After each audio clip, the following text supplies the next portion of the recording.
Well, hi, everybody. Welcome to Lean Whiskey. I'm Mark Graban. It's episode 40. It's a big round number. Happy to be joined by Jamie Flinchbaugh. How are you, Jamie? I'm great. Although we've been at this a few years, it still seems, how many years and 40 episodes. I don't know if it's a good accomplishment or not, but we still got to 40, which is pretty cool. We've been able to keep count and keep track, We have been able to keep count. We can even at least say that. even with whiskey involved. We'll have to, as engineers, listeners won't be surprised. Like there's a spreadsheet. The spreadsheet has probably gotten out of date, maybe. Yeah, The I episodes need and the to whiskeys and the I need themes to and refresh the it. Yeah. topics, but sorry to call you out on that. Jeez, that was Well, it's okay. It's my mistake. my mistake to bring it up. But um, it would have been a mistake, I think. So we Jamie and I were originally scheduled to record last Wednesday. We're recording this on a Sunday evening, as we more typically do. Man, I was exhausted that night. I think it would have been a mistake to have tried it. So thank you for rescheduling, Jamie. No problem. But I think it's worth sharing. I mean, it's also worthwhile saving your voice. Yeah. So it's probably worthwhile sharing what you were busy doing that made you so tired. Yeah. Well, I was real tired because too many people were setting off fireworks True. Yeah. the night before, on the 4th. I mean, 2 a.m. and okay, enough's enough. I had a very interrupted night's sleep. But then I was busy reading the audiobook version of The Mistakes That Make Us. Got this obnoxiously large version over my shoulder, but I'm going to hold up a real hardcover edition because since the last episode 39, the Kindle book is available. The print books are available, both paperback and hardcover. And I was in Louisville in a recording studio doing the audiobook. So it's mentally a little tiring, but then each day, like about 4 hours into it, the producer, recording engineer would start to hear he's done enough of these audiobooks and enough recordings, like, okay, no, if your voice is sounding a little different now, we should probably go ahead and stop. Right. So it was about 4 hours on Wednesday, about 4 hours on Thursday, and then about 90 minutes on Friday morning to wrap it up. So Yeah. Well, that's a lot of reading your own book. So and you find typos. It was about one per chapter, but those are fixable. Mistakes in a book about mistakes, of course it's going to happen. The audiobook guy says he thinks only once that he can remember did somebody do an entire read through of their book without finding a mistake that they were going to go back and correct. Now, they might have made a mistake in not finding a mistake. right. Sure. Yeah. It doesn't mean they found everything, but they didn't catch it, and then say, oh yeah, I should go fix that. And that's I do remember. Now, we didn't do our own editing; we had a pro editing this, but the Hitchhiker's Guide to Lean. I feel like nobody's ever, because people love to point out typos, right? It's like a sport. They're being helpful. Yeah, Yeah. maybe. But I don't know if I've ever had anybody come back and say I found a typo. I don't recall so far anybody doing that with PeopleSolve problems, but I had two editors, multiple rounds, so hopefully that's good. I don't claim any credit because I'm not a good editor of my own work, so It's hard. I hand it off as quickly as I can to somebody else. Well, and with the Mistakes That Make Us, I had professionals involved too. I had my developmental editor, there was a copy editor, I had other people reading it, then it went through a round of proofreading, and still things slipped through. But I'm happy the book is out, the audiobook. I don't have an ETA on that yet. That was just recorded. That'll be, I don't know, a couple of months, I think. Yeah, probably a couple months, but yeah, you're on sale. So Yeah. Kindle and print, and the beauty of print on demand and things like that is you don't have 10,000 copies with Right. typos that you want to fix. So You can tell who got the early edition. Like if the print date isn't in the back of the book, I forget if it's Amazon or Ingram Spark does print that. You could Okay. tell when somebody got it, but there's certain key mistakes that you could look at or look for. Yeah. Might not be like an upside down head on a penny kind of, or on a stamp, kind of upside down airplane on a stamp Doesn't worth make it, $6. yeah, doesn't make it a valuable collector's edition, maybe just a collector's item. I don't know. Right. So So then you mentioned your book, People Solve Problems. You're launching a podcast now. yeah. So I've decided to launch a podcast based on the book, basically called "People Solve Problems." Episode 1 is out so far, which is my longtime good friend Indy Carlino. You and I have already recorded an episode. And similar to your book, where you started doing a podcast and then took that and other ruminations and put it together, kind of doing it the other way around. Yeah. But now the book's out. Now I'm going to talk to people about problem solving. I think there's very possibly a second edition expansion pack or something that'll come out of all the conversations. But Yeah. Currently planning on releasing every other week. Could get to every week, just based on the queue of people and even what we have recorded so far. But we're going to try to keep it short format, meaning 10 to 20 minutes an episode. Now, of the first few episodes, I think I already went over 20 minutes 3 times, but not by a lot. I got long-winded on you. Well, partly I know, like I've learned, I can't ask a new question with like at the 15-minute mark, right? Because that's easy to blow past. So part of it's my learning curve, and partly if I knew I was unchecked, every episode would be an hour. So, but give people a slightly different alternative, quick hitting tips, tricks, ideas, thoughts on problem solving, and try to cover a lot of ground. Well, I knew about the podcast and I just now hit follow. Excellent. Thank you. So flying this week, I will listen to you and Andy. Yep. And we didn't promote it right away. The wrong episode was uploaded at first, and then a mistake. They had a mistake, and then the right episode was updated, but it took a while to propagate to Spotify. Yeah. And so we just held off, like it was out there, and it was when I say the wrong version, it just didn't have the music in it, basically. So yeah.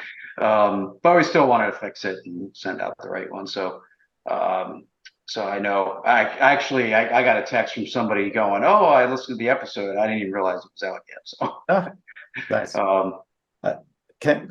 I'll share a mistake back at you. So recently I was doing a small update on the previous book, Measures of Success, partly inserting something in the beginning, promoting the new book, a couple other just little small things. So then when I go into the Kindle dashboard to upload the new version of that Kindle book, it's one of these things, like as soon as I hit submit, my brain then caught, hey, look what I uploaded the file for the mistakes that make us into Measures of Success, which was not any sort of attempt at like some sort of stealth marketing or anything. So I pulled the andon cord. I reached out to Amazon customer service and get them through chat and told them what I did. Can you cancel the update? And they said no. Well, you have a review process. Can you flag it to be rejected in review? And they said no, you just need to wait. So there was like a 90-minute period, and the book it's not like, I don't think anybody bought it during that 90-minute window. They would have gotten the wrong book. So at least my brain said, hey, you messed up. So it could have been worse. Then I was able to fix it, and it was a short window where it was a problem there. But it's funny, like with the print books, when you upload into Amazon any sort of update, they force you. There's like a forcing function of you must look at the preview. Mm-hmm. They don't force that with the Kindle book. Okay. So I'm trying to be disciplined of make sure you use the previewer. But my suggestion to Amazon is look, that same forcing function would be smart with the Kindle book. Yeah, you're not worried about efficiency because you're not doing it that often, right? It's not like, oh, I don't want to do one more click. Like you're uploading a book. Like this isn't a weekly activity. So yeah, that's not bad friction. Like, every time you bought something online, you would have to manually type in your credit card. That would be error prone, probably unnecessary slowing of the process. But to have someone click, it takes a couple of minutes for the previewer to generate. Sure. That's my free advice to Amazon that they didn't ask for. And again, those are the things that I know I'd make a mistake on and just trying to figure out. So I outsource that step. But you've been down this path and figured out a lot of these things the hard way, right? I'm trying to learn from my mistakes. Well, you mentioned earlier this is episode 40, but we had an episode 39 and a half, if you want to call it that. The unrecorded, the lost tapes. Right. Intentionally unrecorded episode. Yeah. Where we got together in person. And as the origins of this podcast, we got together, drank whiskey, talk shop. And that was what doing that, analog was what inspired us to make this podcast in the first place. Yeah. So. Yeah. Now we got together last year in Philadelphia. We did record that time. Yep. And I think this time we're like, let's not let that get in the way of a good visit and a good catch up.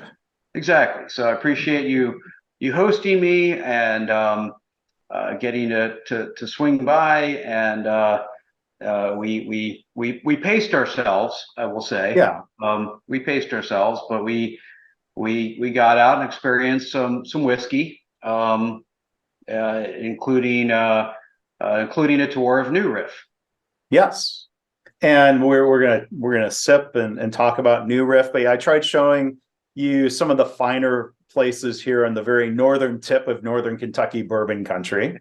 Very northern tip. The very northern tip, right up to the Ohio River here. But I want to give a shout out to Revival Bottle Shop, which is a really cool shop where you can also do tastings of old and unique whiskeys. And then relatively a new friend of mine, Peter Newberry, who runs Prohibition Bourbon Bar here in Newport, Kentucky.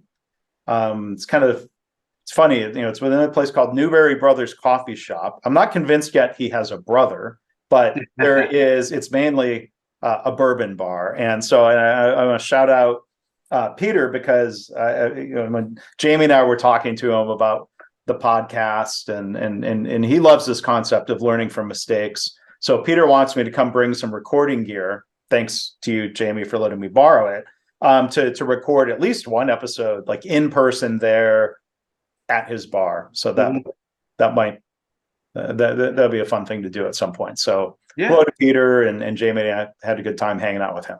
Oh yeah, no, absolutely. It was great tours. Tasted stuff that at the bottle shop that I don't think I've ever never had the pleasure of trying. Well, there was the connection to one of our friends and previous guest on here, David Meyer. Yes, whose Glens Creek distillery is at the site of the old Crow distillery before Jim Beam bought it and destroyed the recipe, essentially. So we got to try some old Crow, before Jim Beam bought it, and now it is not good. Let's just say that it's not good. It's bottom shelf. It's actually hard to get down, I find. But boy, some of that older Old Crow, quite good. Yeah, really enjoyed that. And I had heard of that. I had read that old Crow was good whiskey before Jim Beam bought it, but that's all I had to go on was a book. Yeah, and there's this question of like how and what is it about the ingredients or the process, the materials or the method? I guess if we were doing like a fishbone diagram here, is it difference in the corn? Is it difference in the wood and the oak barrels? Is it method? Is it knowledge? Is it, it's not like it's better because it was all aged longer back in the day. No, That wasn't even true. They didn't think old bourbon was really that valuable. no, it was, yeah, I think it was probably a combination of all of those things, but with the exception perhaps of the aging, but yeah, and even little things like how do you cut it, right? Yeah, So you're going to cut it, you're not going to cut it. Those types of things. There's so many variables that make a difference. Even today when you see people advertise chill filtered and others are like, no, we don't ruin our whiskey by chill filtering. Are you right, crazy? So right. so lots of that's the beautiful thing about whiskey is there's lots of things for lots of palates and lots of price tags as well. So No shortage of opinions, and everyone can have their own book or their own blog or their own podcast yep. with their Yeah, opinion on it. and we don't push on this podcast. We don't really push our views of the. I mean, we might say we enjoy whiskey, but we're not doing tasting notes. We're not saying, yeah, this is trash. This is worth it. Like we're drinking stuff that we want to drink. We do pick a theme to Yeah, select some stuff, but yeah, it's we're not doing it in order to impose upon other people our right. opinions about what whiskeys they should be drinking. Yeah, yeah. Now there's an idea, and it's a lost opportunity. I'm not going to call it a mistake, but for a future theme, the next time you're able to come through, Revival Bottle Shop is able to sell you 1 ounce sample bottles of some whiskeys. So we should have picked something like this old crow Yeah, and bought a sample bottle or two. So for future episode idea. yeah. No, and I might have to because I have some friends that have tasted the current Old Grow before. I think would be blown away by the fact that it was once good. So Yeah, I could see myself with an entire bottle of that yeah, if they have one in stock. That's the amazing thing about this place is, there's plenty of old bottles that have been sitting in the back of a closet, hopefully not with any sunlight, but right. sitting in the back of a closet. And as long as the cork doesn't just, disintegrate, as long as it's stored upright, yeah, they can keep for decades and they're not going to get better. They're also Right. not going to get worse. Yeah, there's a rare exception. Shout out to Brad, the owner at Revival Bottle Shop. They've got one bottle that they keep on hand as smell this. Here's an example of one gone bad, Yeah. where it smells like my one grandparent's musty basement, Yeah. like where some sort of couch has been there way too long and it's been too damp and Right. like you wouldn't want to drink it, but here, take a whiff. Like, Yeah. this is what you don't want from an Yep.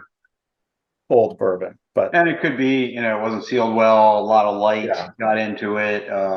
Direct sunlight's a real enemy of this stuff. Could have been massively overheated. Who knows what happened to that bottle? But yeah, it is amazing how well it really does store inside of a bottle. So yeah.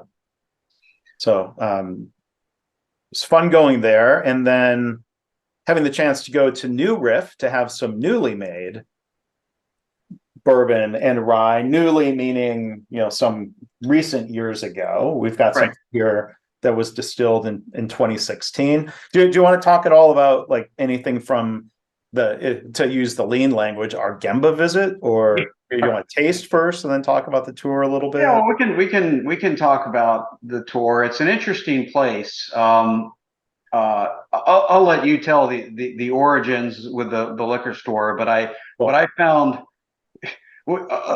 sometimes I like the seemingly insignificant details that I think are pretty cool. And I think the one was they were planning on using essentially, I guess, city water. And while they were digging, they found that they were right on top of an aquifer Hmm. feeding the Ohio River. And so they dug a well, and they have a fresh source of their own water, Yeah. which makes them unique. I mean, it doesn't make them unique, one of a kind, but makes them unique in the sense that they're probably the only ones tapping that particular Yeah. stream of water, which affects, I don't want to say changes or is dramatic, but affects the whiskey itself. Yeah. And I think that's a cool little happy uh, I would say surprise. It wasn't an accident, but a surprise that they Yeah. weren't planning on. Yeah. And they ran with it. And I don't know if this is a pivot. The other part of their origin story, we're going to be talking a little bit about pivots later in the episode. But the owner, and I'm blanking out on his name. He's just recently announced his retirement from New Riff Distillery. Okay. But he started off here. His name, Ken Lewis. It's not that hard of a name to remember, but yeah, Ken Lewis has announced his retirement. And before he started New Riff, he started this enormous liquor store called The Party Source. I think it opened in the early 90s. Its logo is very like early 90s of like they've not updated that. Late 80s, early 90s, kind of like neon colors. But it is purported to be the largest liquor store in the United States, and quite successful. It's just across the border from Ohio. A lot of people are driving across the bridge and buying it here, and rather than their state-controlled liquor stores in Ohio. But Ken Lewis wanted to start a distillery, but the laws here are restrictive enough that you cannot be a retailer and a producer. So he said, okay, fine, I'm going to use some of the land in the parking lot to start the distillery. He sold the Party Source, and it's employee owned. And there are signs when you walk in, kind of celebrating that. And I'm like, well, good. I love to support, I love the idea of an employee owned business. And what that means. And you've had experience with that, like in different industries, right? Yeah, absolutely. And I do like to, advise companies, especially when I'm talking to, owners doing this. Making somebody a shareholder doesn't make them an owner. There's sort of a cultural element to a ownership culture that you have to get right. But if you do, right, if you really get the right structure put together where the employees, of course, own the company, and then combine it with the right culture, it's a pretty neat way to operate a company. Kudos to the way in which he exited the liquor store. We also got to walk in there. It's an impressive store. We walked out empty-handed. I'm impressed with myself for that. But we didn't walk out of New Riff empty-handed. So no, we were disciplined about the Party Source. I mean, they carry Garrison Brothers, my friends from Texas. They've got quite the selection there. So what stood out to you about New Riff? Like, the one thing I'll point out about New Riff is because we'll call it an urban distillery. They don't have all these big warehouses or rick houses for aging. They're doing that on another site, but otherwise they're doing the whole process right here. Yep. Yeah, I mean, they're producing it all there. They have, I guess they now have 2 rick houses, and I have not opened this bottle yet, but in honor of opening, I guess, a second rick house or a second rick house location, they did a special barrel release or something. I don't know how many barrels, but a special bottle, which looked like it was going to be a secondary brand, which I thought would have been a bad idea. Yeah. We verified that was not the case. It was just a one-time thing to celebrate their new rick house. And this is Silver Grove, because that's the town that their new warehouse is located in. Yeah. So I have a bottle of that. I have not opened that yet, but that's sitting in the closet, waiting for its turn. Yeah. I do when with a couple of exceptions, once I get a few bottles from the same distillery, I tend to only put Yeah, one of them on the cart at a time, but yeah, yeah, not always true. yeah. But we were able to see and smell and taste. You can see the fermenting vats Yep. still. There's and like I live near enough to it where there are times I'm out for a walk and I'm getting free smells kind of wafting across their parking lot if I'm going to the Starbucks nearby or to the party source. There's definitely that distinctive smell of fermentation happening. Yeah, I think, anytime you get to do a tour and I don't know if I've ever really noticed a difference between one fermenting and another. Like, oh, I can tell this is going to be a good batch. Like I can't do that. Right. But I'll say anytime you get a chance to stick your head over the fermenting, and get a good whiff, it's worth it. It's worth it. It's a different smell. Not too big of a whiff because they always will warn you, especially the CO2. Yeah. Yeah, that is kind of a safety risk factor. But yeah, it's fascinating. Like you can geek out on this fermenting tanks. We've got our friend David Meyer at Glens Creek Distilling who uses open plastic, giant plastic vats. Right. The more traditional would either be some sort of wood or stainless steel. Right. I think New Riff was stainless steel, right? Yeah. What type of steel? Open fermenters, which they have at New Riff and some places swear by, a covered fermenter. And it's just, there's all these different variables and what impact does that process variable have on the product? I think to me, that's really interesting. Yeah. Well, and I think, I like to say, well, there's bad whiskeys. I don't think there's any such thing as a best whiskey. So what you really have is different whiskey. So great, do you. Everybody does things a little different water, different ingredients, different fermenters, and that adds to the variety that you have to enjoy. Oh, and I'm not knocking David for his plastic fermenters, not at all.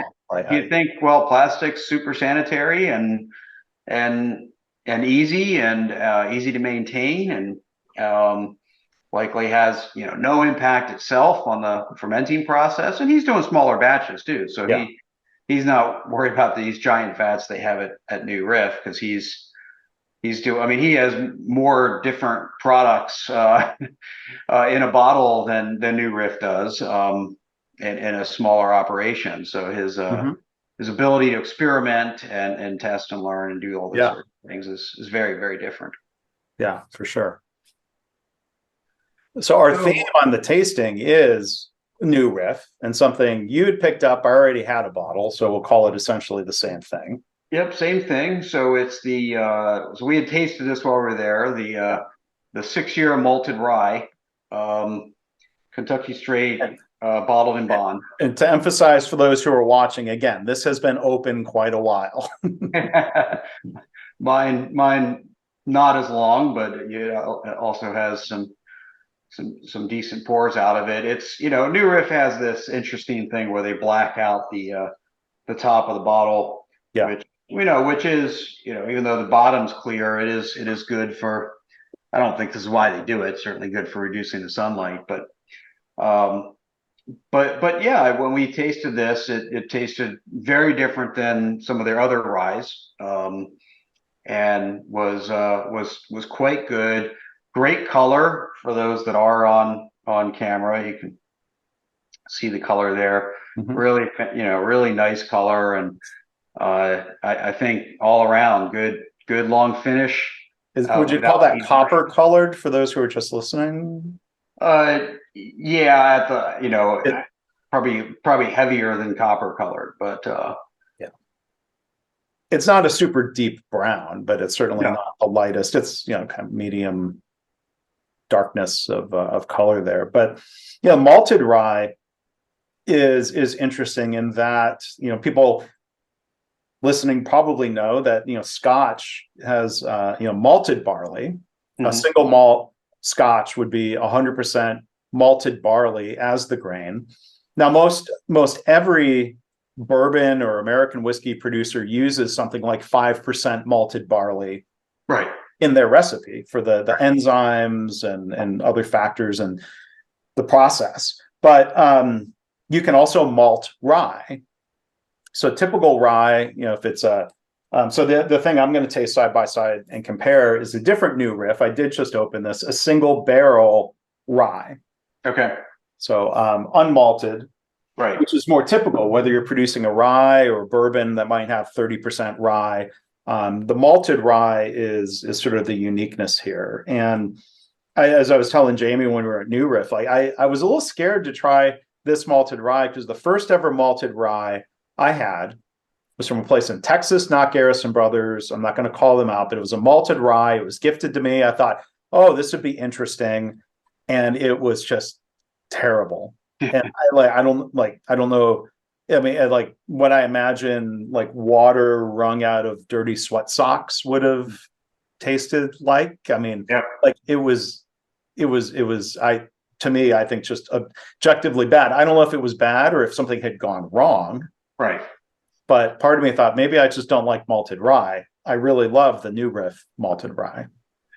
Yeah. And what's on your single barrel? What is that a 6 year as well, or is that a 4 year? Trying to think what it says. So the malted rye release is bottled in bond, 100 proof. This one is 107 proof. Okay. It says aged at least 4 years.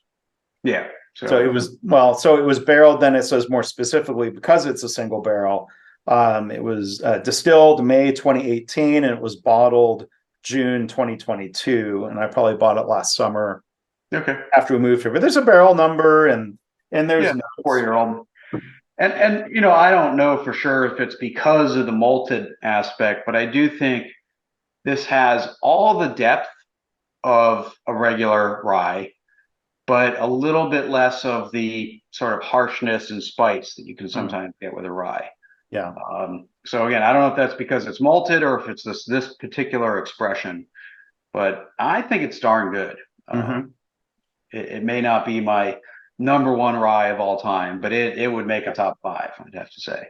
Yeah. And there's a certain, in a good way, kind of funkiness to it, where I think something got off the rails with that other one, where something, I don't know what, if something went wrong.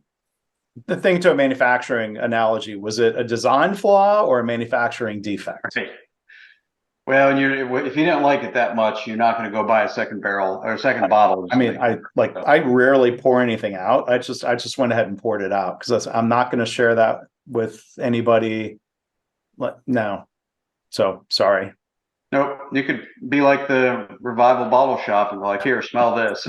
It's This really is awful. There's a Saturday Night Live sketch around like, this milk is spoiled. Here, taste it. No need. But so that's what we're drinking. Yeah. Good stuff. We have pretty much the same bottle. So I got to pick some up while at the store, at the distillery. Doubt I could find that out here in Pennsylvania, but very glad that I did. It's quite good. I'm glad you could visit them, take some home with you. So. Yep. And we'll make that happen again for sure. So all right, well, cheers to New Riff. Cheers to New Riff. They do a good job. I've since the first bottle I've had, I haven't had too many bottles, but since the first bottle I've had, I've been impressed with what they're doing. Yeah. They do quality work. So all right. Well, time to pivot to talking about pivots. Let's pivot to pivots. So you had shared, we don't spend a lot of time like, hey, here's 10 different ideas, let's downvote them. But you had shared an article that we both found interesting, really about a strategic pivot, but also about bourbon in a lot of ways. So why don't you tell us a little bit about the story that you shared? Yeah, first, gratuitous book plug. Chapter 7 of The Mistakes That Make Us is titled Iterate Your Way to Success, whether that's from quote unquote mistakes or experiments or realizing, you're going to start down some sort of path, be open to the idea that you don't have it all correct. You don't have it all figured out. And I love business stories like that. I stumbled across something that talked about the history and origins of Instagram, that it actually started, the creators of it, Kevin Systrom and Mike Krieger, they founded Instagram in 2010, basically just as a place for people to share where they were drinking bourbons. Yep. That was their use case. That was their single user scenario of it was basically like Foursquare for bourbon. Yep. Like you would check in at places and you would share pictures. And so the app was called Burbn, Burbn, Burbn. You take out some of the vowels and it becomes like a tech company name. And they went to an event, and there were two venture capitalists from some pretty big name firms who were impressed with the easy photo sharing. Yeah. And so they took some seed round funding. And I think the idea was, okay, this is a photo sharing app. This is not a bourbon info sharing app. And so they pivoted, and they took away some of the features and not just changed the name, but it became the wildly successful Instagram. Right.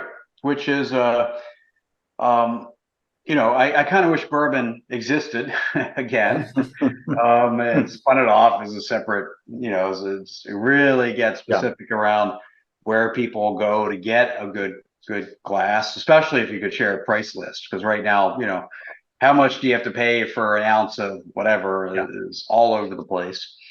We need to start an app, Jamie. Yeah, so maybe that's next. We'll do that in our free time. But what I really found interesting was that they really followed the data, right? It wasn't just intuition. It was they were seeing how people were using it and what features they really like to use, and instead of solving the problem of why other features weren't used as much, they basically said, let's double down on the features they love and pivot and build a business around that, being the new value proposition.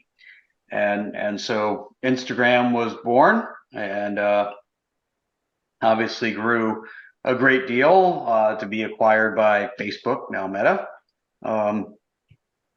And they've been rolling ever since. Yeah. And I mean, thinking back to your use cases, I mean, you could use Instagram, follow certain bourbon hashtags. Yeah, which we do. Have your Instagram feed be nothing but photos of bourbon. But then you have to poke through to the information. Like I'm thinking of, what you're thinking of is similar to an app called Gas Buddy, where there are, granted, more people buying more gasoline. But Gas Buddy is an app where people report gas prices, and it often feeds into Google Maps. And I don't know how accurate it is if you have dedicated Gas Buddiers, kind of like the Waze people who obsessively, and maybe at the risk to everybody's safety, are tapping into the app while they drive because there's a couch, sitting in the shoulder. Like, did you really need to report that? But well, and you'd think Yelp would solve that problem too, but it's just doesn't. It's just filled with some of the very wrong people who love to just rail on somebody because their service wasn't what they expected. So Bourbon, the origins of Bourbon, the app could be resurrected. I wouldn't complain about that. But Instagram made another pivot recently. Well, for kind of a product extension. Yeah, product expansion. Yeah, they're not leaving Instagram, that's for sure. But I think that's a form of pivot. So it's not an abandonment of Instagram. But of course, the very big news is that they've launched Threads, a clone, although probably not the right word, least legally speaking, as the lawyers Well, I'm sure will argue, but very direct competitor to Twitter. yes. And I've joined, I've played with a little bit. I've seen in the little bit I've looked at the feed, some things that Jamie is posting. So I'm on there as M Graban. You're on there as J Flinchco, Jay Flinchbaugh. because you have to use your Instagram handle Yeah. for your Threads handle. Yeah. But the thing, for all the reasons that I generally don't post, I haven't posted on Twitter in a while, and I'm not scrolling, I'm not logging in to look at it because of changes Elon Musk has made of forcing certain types of content at you. I'm not finding that on Threads. So I'd say, okay, fine. But then back to, there's a certain use case where, as a alumnus and season ticket holder of Northwestern University football, there's a scandal that's kind of still coming out in the news right now of allegations of hazing. And one good use case for Twitter is to basically to find breaking news of reporters, people who cover the team, or to go and search. And I thought, well, let me try to use Threads for this. Right now, it seems, unless it was user error on my part, the search function only finds accounts. So if I typed Northwestern football, it gave me a correct response of, here are the accounts that have been set up now in the past week for NU Sports, NU Football, Inside NU, the Daily Northwestern, blah, blah, blah, blah, blah. But nothing that would search and find, what do we call a post on Threads.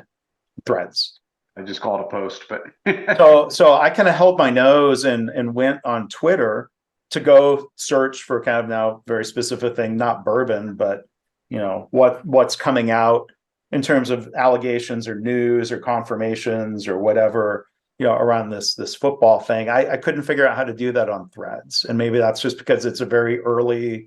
It's an early version.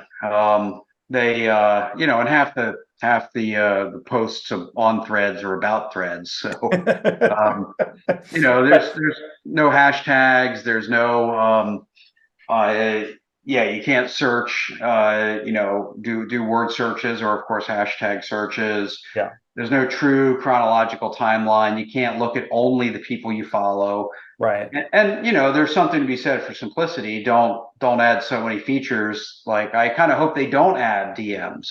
I think that'd be great. Everything's either public or it doesn't exist, right? So, but I've already found, the spammers are on there. I think I'm just glad FTX is already closed. Otherwise, there'd be probably twice as many FTX specific spammers. But it's social media. It's open source. It's not open source, but open use social media. So it's going to get, all the same, all the same stuff. Maybe it won't devolve as far as Twitter has devolved, but we'll see. I'm usually not that interested in breaking news. I kind of like to let it mature a little bit so we know what we're talking about. And more curate my news. That's a specific case, I'm sure, but so I'm playing around with it. I don't know if I'll stay on it very much, but they saw a weakness. They saw everybody wanting an alternative to Twitter, and all the alternatives really just don't make. Mastodon was popular for like 4 days. Post. Blue Sky, which is one that's now being run by Jack Dorsey, who was, of course, one of the founders and former CEO of Twitter. It's interesting, but it's funny you mentioned that a lot of the threads are about Threads. You could probably find posts on there about Twitter. There are allegations that Elon is stifling discussion of Threads on Twitter.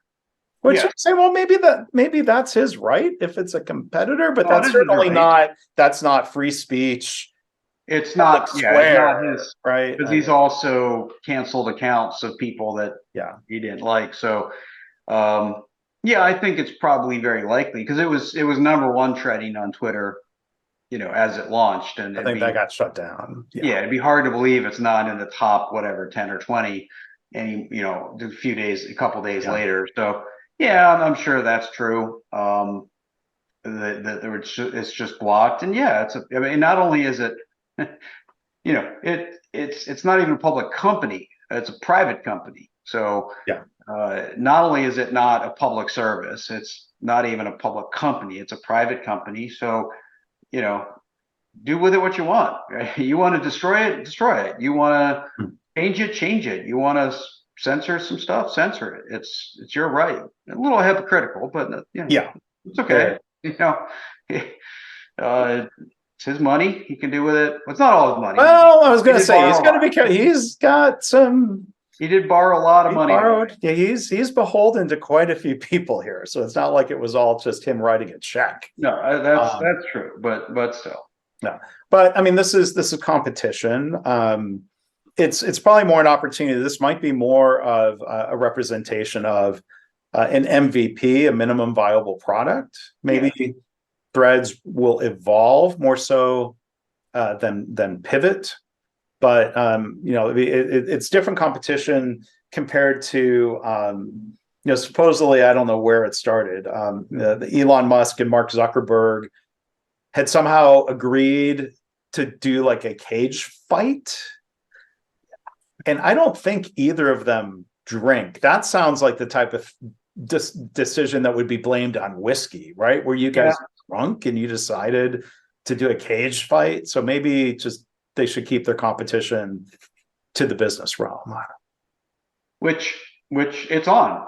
So it's on. So but it's this kid brings about one reason, right? There's lots of reasons to pivot. One is in the Burbn to Instagram, follow what the customer interest is. So that was a customer pivot. Instagram, I don't say changing their focus, but adding threads to their focus. I'm sure we're not going to see a whole bunch of new features on Instagram as energy went into this.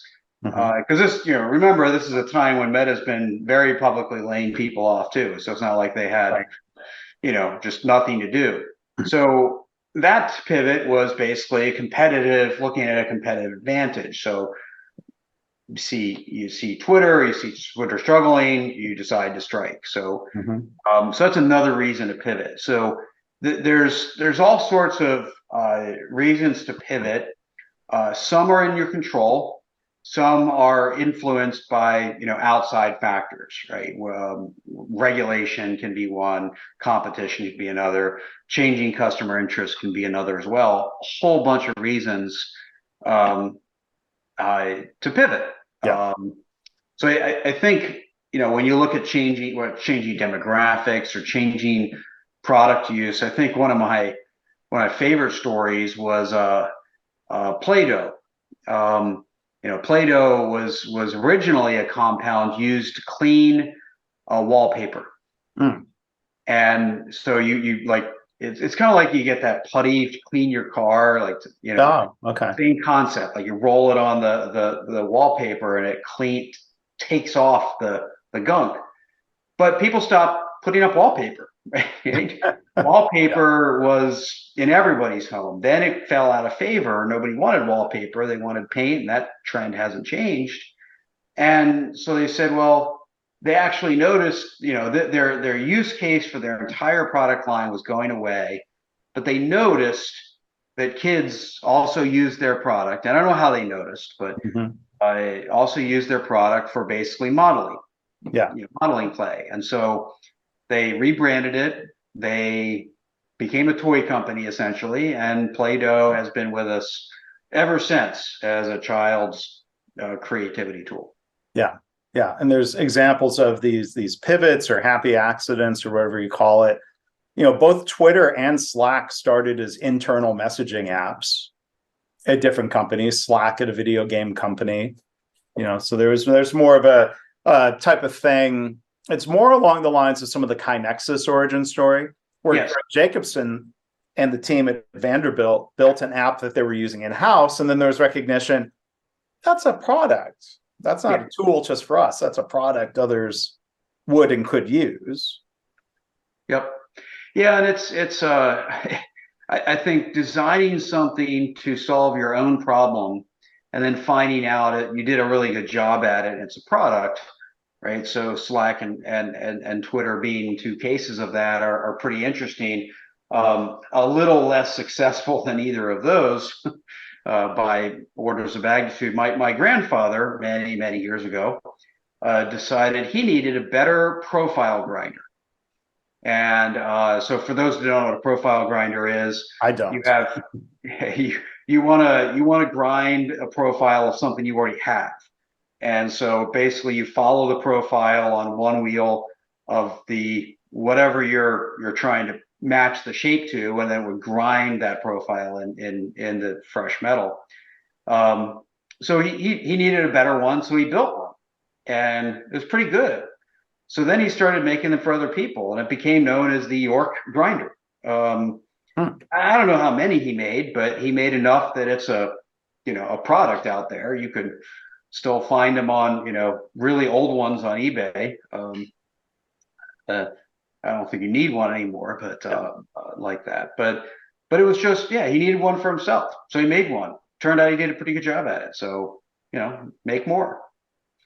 So I think that's it's a deliberate accident, right? It was a deliberate act, but it was an accident that it was a saleable product, right? Yeah. And I think there's a difference between, and I try to make this distinction in the book, mistakes, quote unquote, like when you're innovating, and I would put a lot of process improvement into that same category, to expect, accept, or even celebrate mistakes as learning opportunities, and don't be stubborn, don't punish people, make sure you can really have honest study and adjust phases of the plan, do, study, adjust cycle. There's mistakes to celebrate. Then there's mistakes in the category of routine work, and I think of healthcare, of like giving the wrong medication to a patient in a way that kills them. Like that's not a mistake to celebrate. That's certainly one to learn from. Right. But one to learn from rather than to focus on the punishment. I mean, right. And so I think the cultural part that you mentioned in your book is true regardless, right? Whether it's a mistake that's truly just a mistake to be learned from, or a mistake that's to be learned from to then iterate, right? Either way, it's a mistake to be learned from. Yeah. Either way, just because one is sort of a desirable mistake, the other's an undesirable mistake, doesn't mean we should have a different approach to it. We shouldn't judge.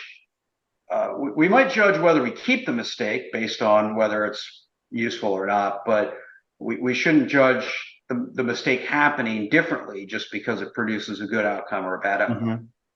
Yeah. There was another story just in the notes I was going to ask you, because I don't know this one, about the invention of the pacemaker and how that was in a way a happy accident. Yeah, so apparently they were trying to build an oscilloscope, or I guess that's what it's called, an oscillator, essentially, to record heart sounds, right? So they're going to listen to the heart, record heart sounds, and somebody assembling this installed the wrong resistor. And sometimes that can just play havoc with how the whole. I don't know if you remember your electrical engineering courses, but you don't anything electrical in the realm of physics was past me. I could do physical physics, not electrical physics. No. And at Lehigh, the beginner electrical engineering course was wickedly hard. I still remember I think I got like a 12% on the final. That was a B plus. That's what the curve on the curve. That's what the curve. It was just brutally hard. Wow. But you put a resistor and put the wrong resistor, and it makes a difference. And apparently once they put that wrong, I don't know how they discovered, I don't know much about this part, but how did they discover that was useful is it then became a pacemaker. They figured actually it could regulate the heart rather than just measure the heart. Yeah. And I think that moment, right, which again, that story, it's not very clear how they just kind of go, huh, right? Instead of throwing it away and going, I got to start over, Yeah. how do you go, huh, right? With some curiosity. And so one of my favorite stories, I heard on a podcast, I made the mistake of not recording what the podcast was because it was kind of the story that came and went and was thrown away. It wasn't the core part of this podcast. So I don't even remember where I heard this, but essentially years ago when, the East India Trading Company, which, more people know about today because of Pirates of the Caribbean, Yeah. of all things, right? Teaching us history. But, one of the biggest threats to their competitive nature was malaria, which actually is news in the US again, unfortunately. Right. Cases. Yeah. Yeah, and so and locally spread in Florida, just in one county. But anyway, the medicine for malaria was organic. It was grown. It was expensive. Depending on the weather and the crop, might be less of it or more of it. So everybody was after a synthetic malaria medicine. So this professor, I think in Connecticut, and his student were working on a synthetic malaria, and they had one experiment that failed. They had many experiments that failed. They actually never produced, at least that group, never produced a synthetic medicine. But what the student found was that one of his mistakes, one of his errors, one of his failed tests produced something that really worked well as a purple dye. Now, his professor considered it just a mistake, throw it away, useless, all we're done here. But this is, again, what makes you go, huh? What makes you go, interesting? Yeah.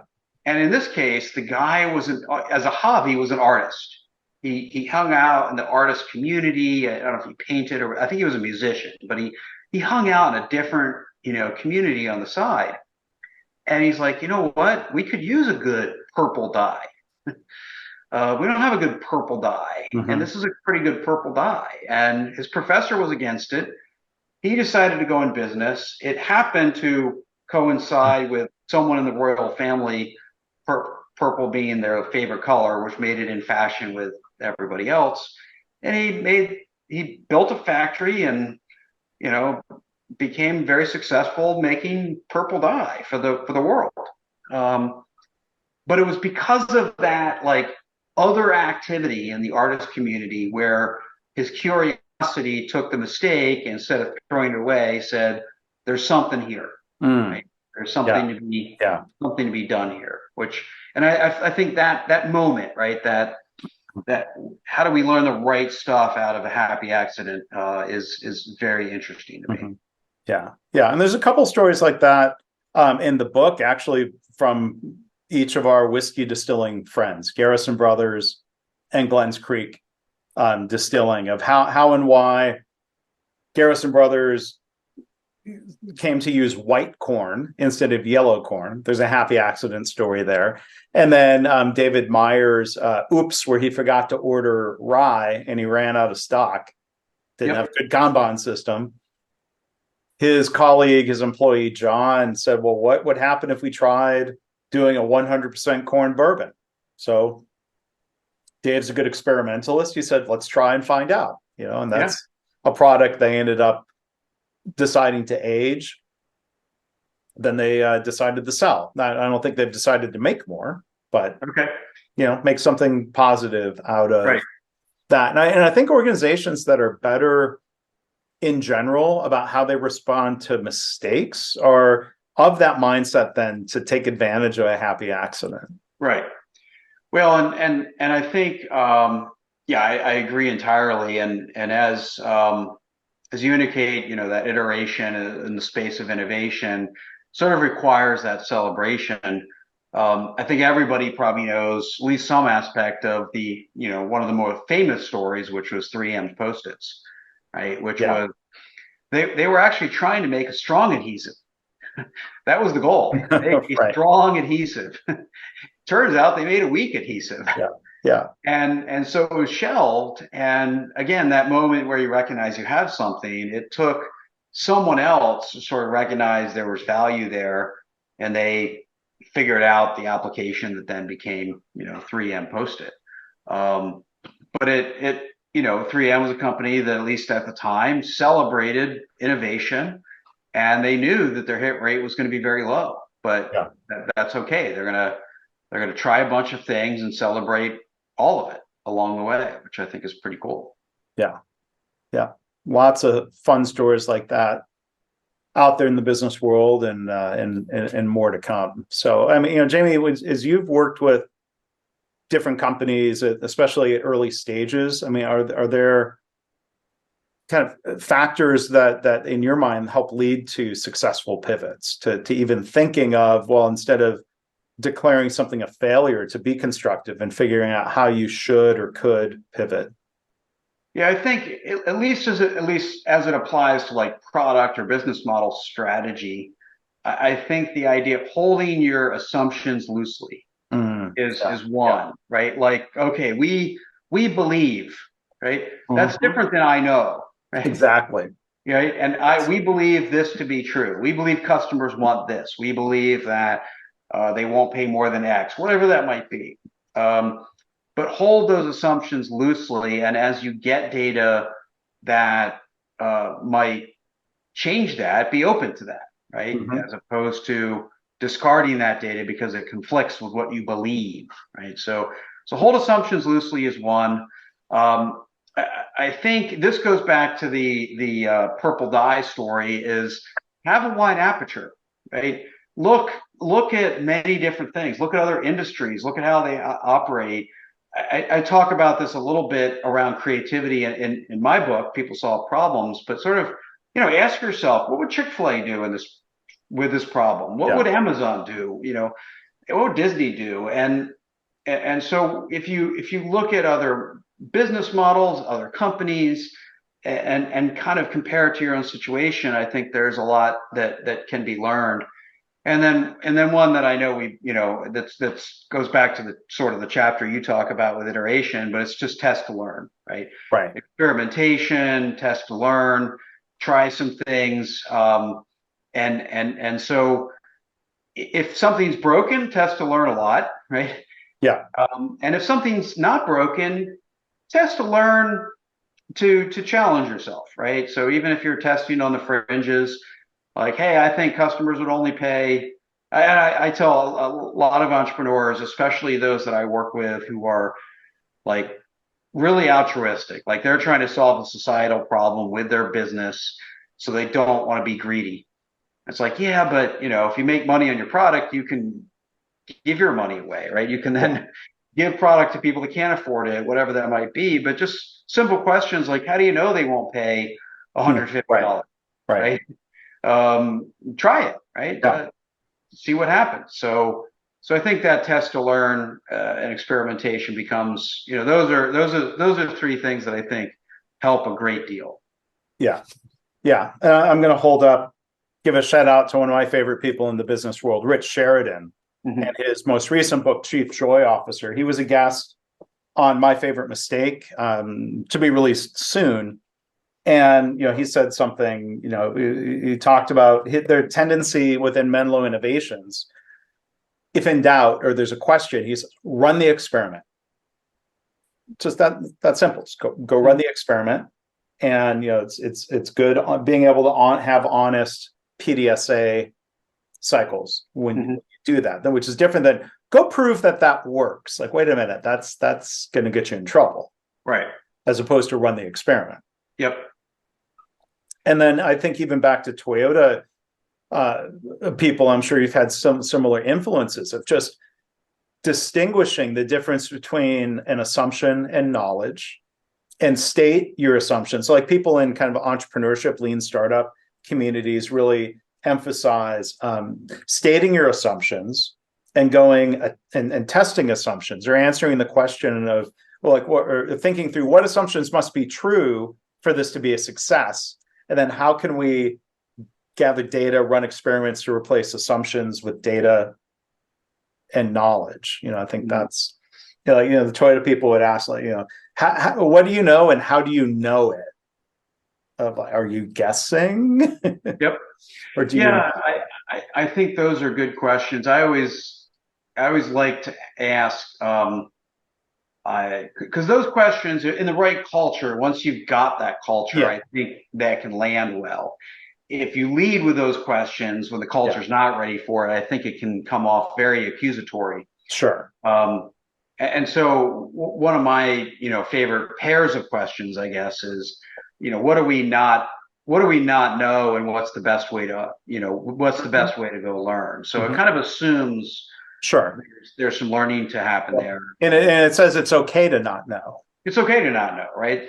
In fact, I argue if you knew what you needed to know for this to work, then I should fire you for not executing on that knowledge, right? Yeah. So what's worse? You know what to do and you haven't executed, or you don't know what to do yet?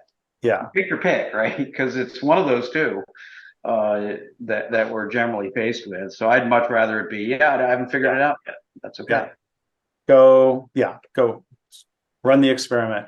And then Rich Sheridan said another thing that was brilliant in the episode recently. He was talking about experiments, and he says, if you always get the outcome you've expected, those aren't really experiments. Right.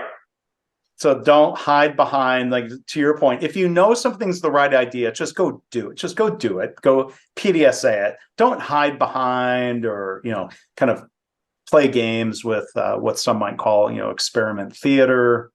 Mm-hmm. Like if you know, go execute. Right. If you don't know, run an experiment, and don't confuse the two, I think is. No, it's just like things people are absolutely committed to do, and they backwards integrate an A3 problem solving effort to prove it. It's like, Right. Just to get credit for the A3. So even if you didn't know, but you were super committed to this was your path, then just go do it. Well, and why is a question that might not land given the culture, right? Or even the word problem. Yep. And I'm that's one, the why part. I'll go back to an old conversation I had.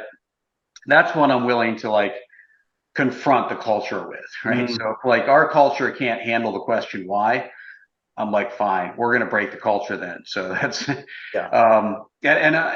this actually happened at a client of mine years and years ago, but someone actually out of communications was like, oh, we don't use the word why because it makes people uncomfortable.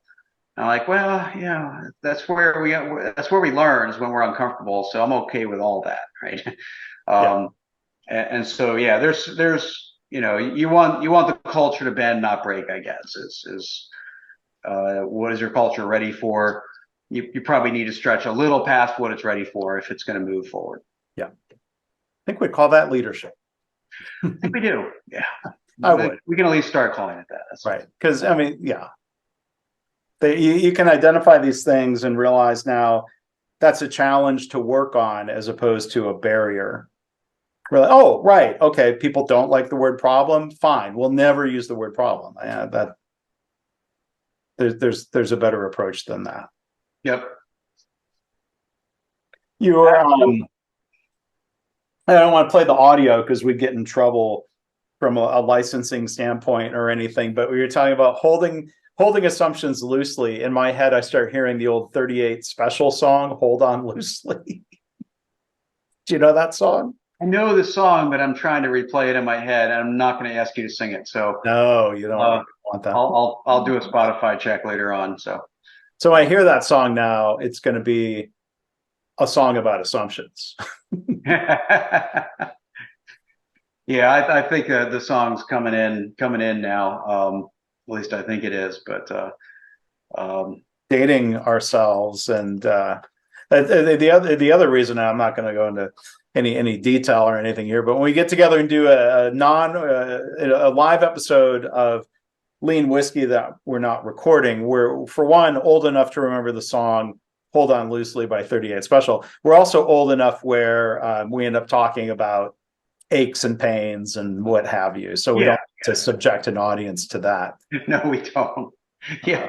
Can you imagine an episode of that? No, no, maybe in 20 years, but no, no, Yeah, that's a no, different. no, no, no, no, no. What's your ache of the week? The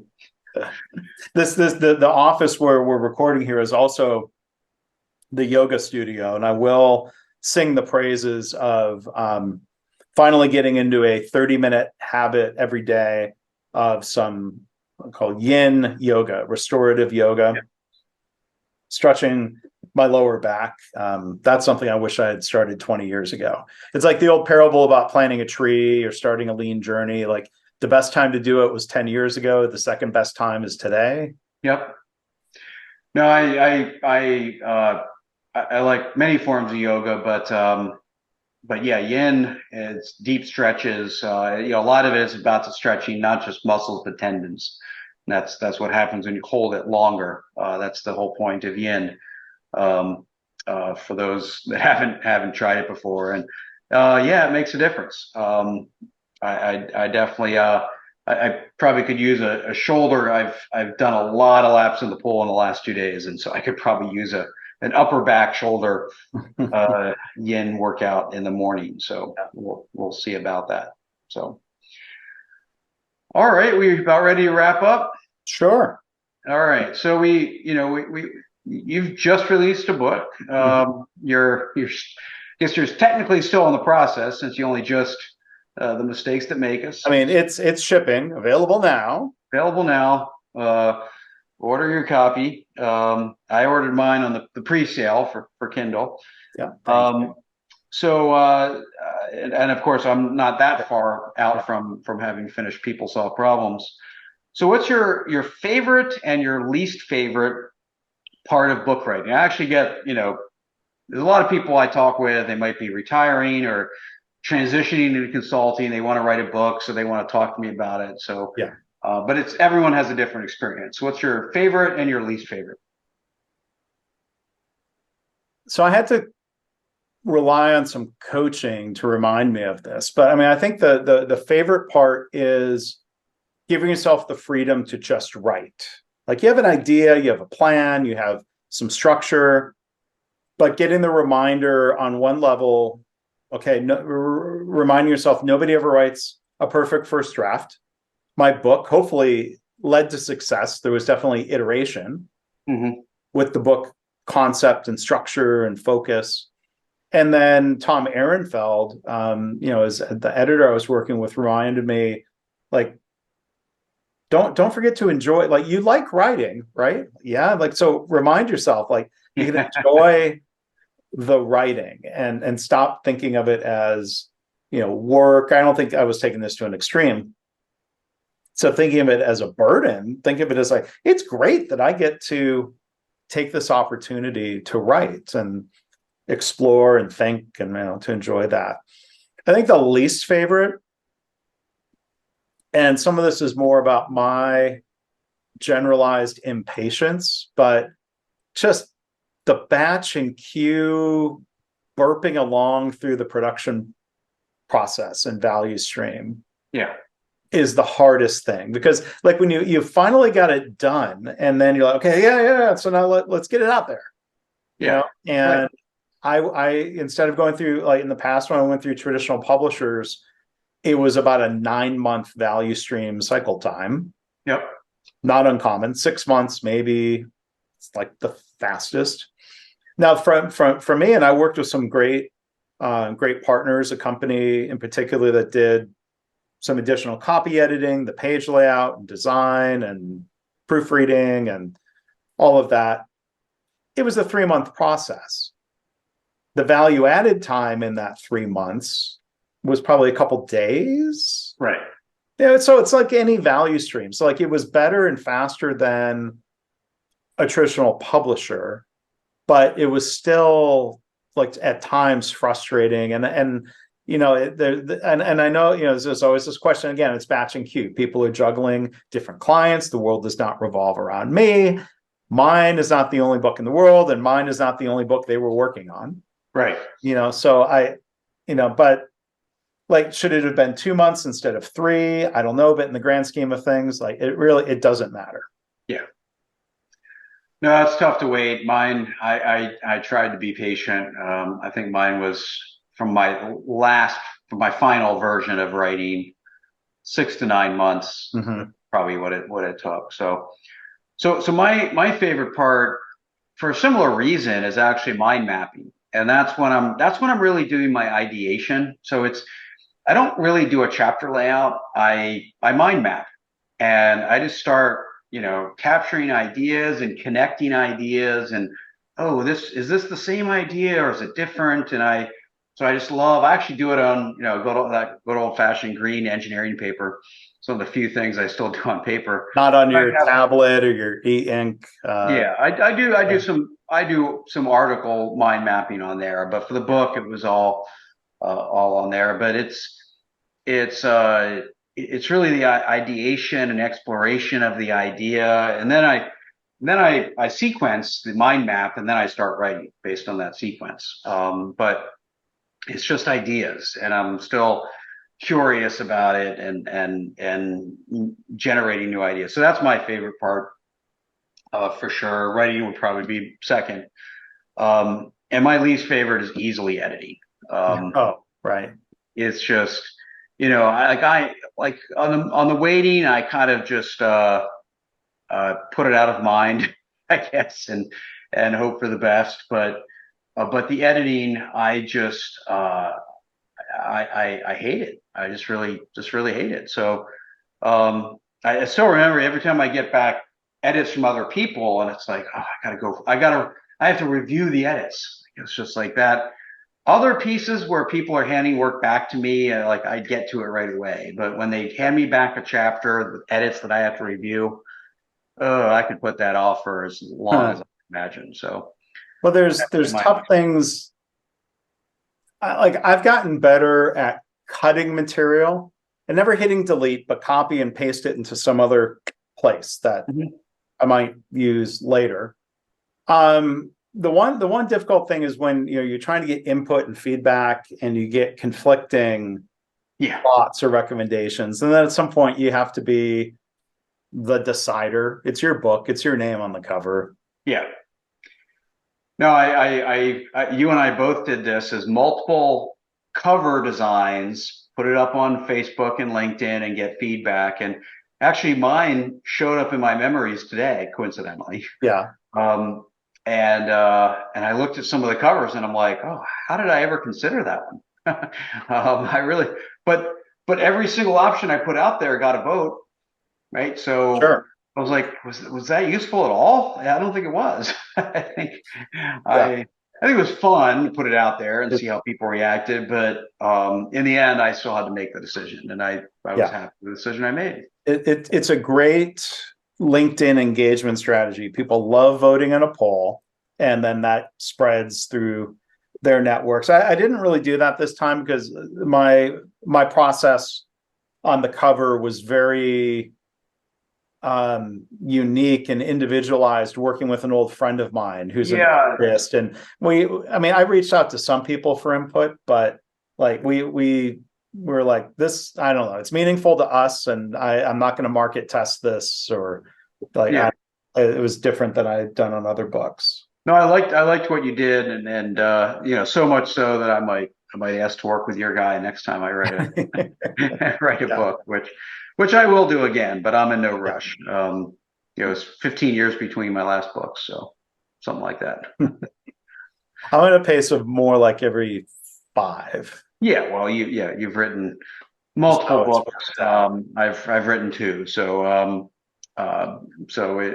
big span in between, and I think about it for a while. I have ideas for my next one, but I'm already collecting notes and references. But yeah, I'm a long way from sitting down, especially since I launched the new podcast to worry about. So, Right. yeah. Right. So before I write something again, maybe I should talk to you about the mind mapping, though, because there's always this question of how much upfront thinking into the structure versus having enough structure, move forward, be ready to iterate. Yeah. Maybe that's Yep. just individual. I think it is, but I'm still happy to share. It works really well for me, and um, And like I said, it's my favorite part of the writing process. Because it seems like maybe there's an opportunity there along the lines of go slow to go fast, like go slow with putting together the structure, and then boom, you would write more quickly. Oh, I very much did. I'd sit there with a mind map for quite a while, thinking. I'd stop, I'd research a little, I'd add some more notes, and then when I'd sit down to write, it would just flow because I already had every thought.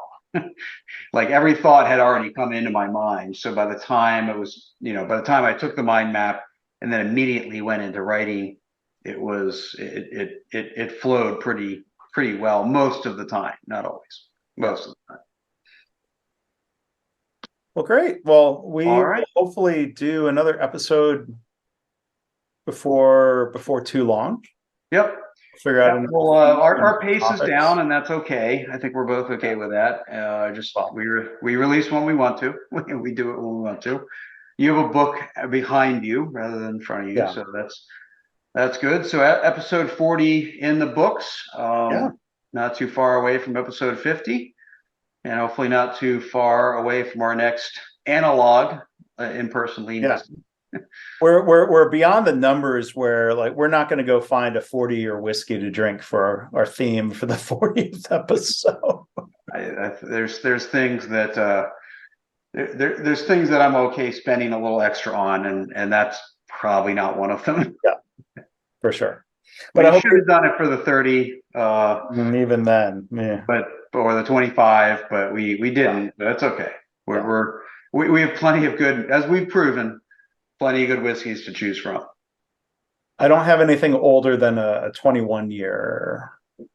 I don't right now. Right.